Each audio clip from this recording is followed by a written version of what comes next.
In the dead of night on September 26, 1983, as most of the world slept, the fate of humanity hung by a thread. The Soviet Union's early warning systems suddenly signaled the launch of US missiles headed straight for Moscow. This was it. The unthinkable nightmare of nuclear war was seemingly becoming a reality. But what happened next was not an escalation into global catastrophe, but a breathtaking exercise in judgment by one man who stood between protocol and the possibility of a catastrophic mistake. Tonight, we dive deep into a night that almost ended the world.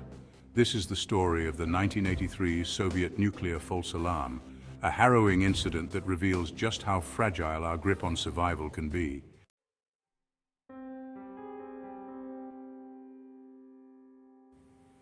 During the Cold War, the threat of nuclear war was a constant and looming presence.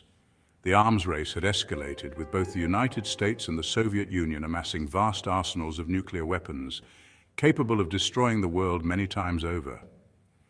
In this era of heightened alert, the margin for error was slim. Both nations developed sophisticated early warning systems designed to detect any incoming nuclear threat, ensuring they could retaliate before being struck. However, it was because of these systems that the world almost ended one September night in 1983.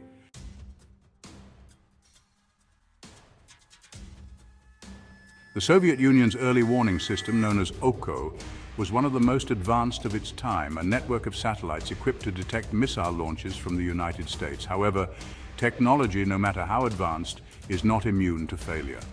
On that fateful night, the system reported that 5 intercontinental ballistic missiles had been launched from the United States, targeting the Soviet Union. The report triggered an immediate and frantic response from the Soviet military's highest echelons, who now faced a decision that could lead to the end of human civilization. But amidst the chaos, one officer, Stanislav Petrov, held the responsibility of interpreting the signals. It was his actions that prevented a nuclear strike from being carried out on the United States. Inside the dimly lit Serpukhov 15 bunker, a palpable tension filled the air. The warning sirens had cut through the night's silence, suggesting an apocalypse was imminent, and each officer's face was etched with a mix of dread and resolve, aware that the decisions made in the next few minutes could dictate the fate of humanity. Stanislav Petrov, the duty officer, faced the screens showing the 5 supposed missiles hurtling towards the Soviet Union, thinking his worst nightmare had come true. The room buzzed with frantic energy, officers shouting commands, others contacting field units, everyone bracing for impact and readying their response. Despite the chaos, Petrov felt a gnawing suspicion. The protocol was clear. A counterattack must be launched to preempt the American strike. Yet the information didn't add up for Petrov. Only 5 missiles? Such an attack didn't match the expected all-out offensive that would truly threaten Soviet retaliatory capabilities. The state of international relations at the time also didn't signal an attack was coming. There were no immediate tensions or incidents that might logically precede a full-scale nuclear assault. Petrov's military instinct screamed that something was amiss. Petrov's decision-making was about more than military strategy, though. It was deeply personal. Each officer in the bunker knew that their families, friends, and compatriots would also be under the shadow of the same missiles. With each passing second, the pressure mounted exponentially. Petrov's hand hovered over the phone, ready to call in the counterstrike order. Yet he hesitated, driven by a gut feeling that urged caution amidst the clamor for action. His choice to question the alert, to label it a false alarm, was a monumental risk, betting not just his career but the lives of millions on his judgment. As the minutes ticked by, with no explosions shattering the tense silence of the bunker, relief slowly washed over the room. Petrov's gamble had paid off. It was indeed a false alarm, triggered by a rare alignment of sunlight on high-altitude clouds, misinterpreted by the satellite sensors as missile launches. The bravery to stand against protocol, to challenge the data when the stakes were apocalyptic, saved countless lives and prevented what could have been the most tragic misunderstanding in human history. The silence that filled the room after confirming the false alarm was profound. A catastrophic nuclear war had been averted, but the repercussions of that night would echo far beyond the confines of the bunker. In the immediate aftermath, Petrov faced both scrutiny and commendation.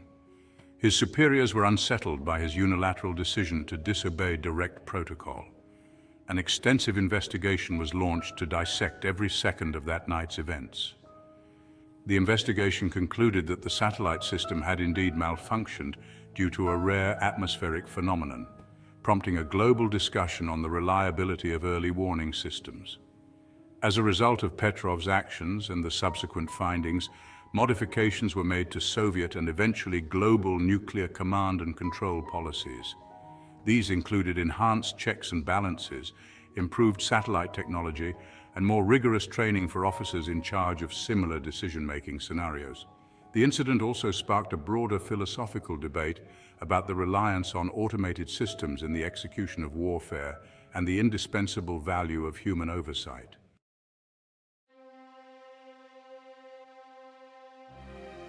Decades later, the world continues to grapple with the questions raised because of that night.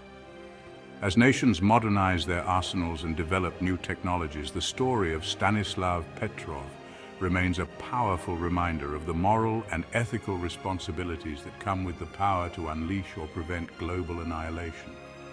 As we reflect on the harrowing events of that fateful night in 1983, it becomes clear that the line between peace and global devastation can be perilously thin. The actions of a single individual, Lieutenant Colonel Stanislav Petrov, demonstrate the profound impact that ethical judgment and moral courage can have on the course of history. Petrov's refusal to follow protocol, driven by his skepticism of automated systems and his commitment to human judgment, not only averted a potential nuclear war, but also sparked significant changes in the way military powers around the world manage their nuclear arsenals. The enhancements in checks and balances, satellite technology, and officer training are testaments to the lessons learned from the incident. The philosophical debates ignited by Petrov's actions continue to resonate today. In an era where the push for automated and AI-driven systems in military and civilian sectors is stronger than ever, the Petrov incident serves as a crucial reminder of the need for human oversight in matters of life and death. This 1983 dilemma poses us all a crucial question today. How much should we rely on technology, and when should human judgment take the lead? What do you think? Should there always be a human element in critical decision-making processes, especially when it comes to the use of lethal force? Share your thoughts in the comments below, and subscribe for more military analysis and commentary. Let us know what you'd like to see covered in next week's video.